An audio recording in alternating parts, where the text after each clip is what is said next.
that we had Republicans and Democrats voting for this bill. The only thing bipartisan about this bill, unfortunately, was the opposition against it. All the House Republicans, and I believe 7 Democrats and 1 Democrat present voted against this. So I think it's disappointing. The American people are disappointed with the outcome.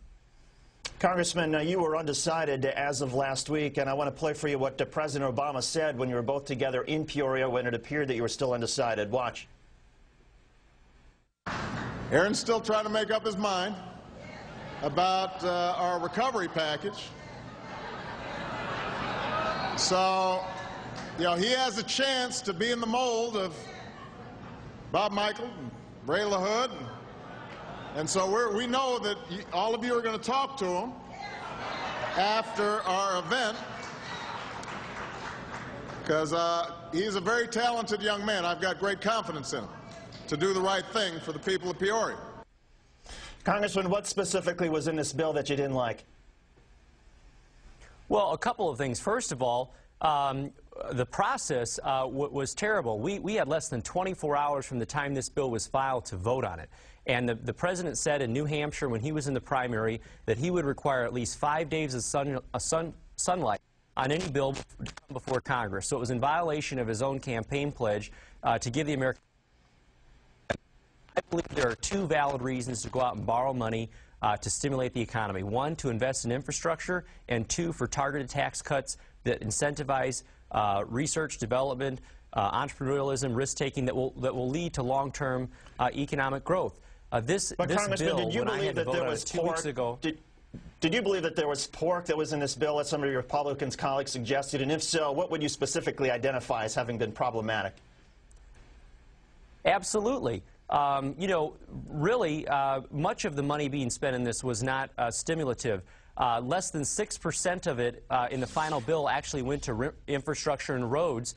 You had Senator Reid's rail line that he wanted to build between Las Vegas and L.A. You had all right, but Congressman, let's stop right there with that example. How is that? Let's stop right there with that example. How is that not stimulative? I mean, if you're spending money on building a train, even if you don't like the priority in terms of maybe that money should go somewhere else, would you acknowledge that when you spend money on a train going someplace, you have to hire people to build the tracks, the construction, that creates jobs, right?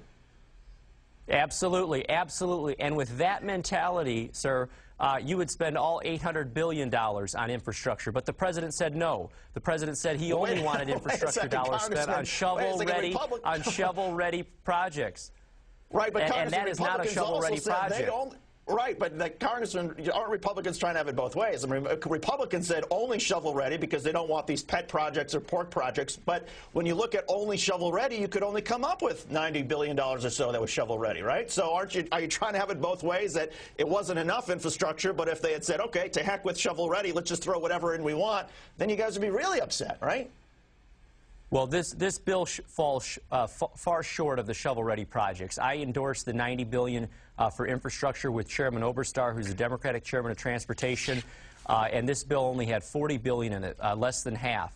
So there were plenty of other worthwhile projects that could have been funded, as opposed to the pork that was in this bill.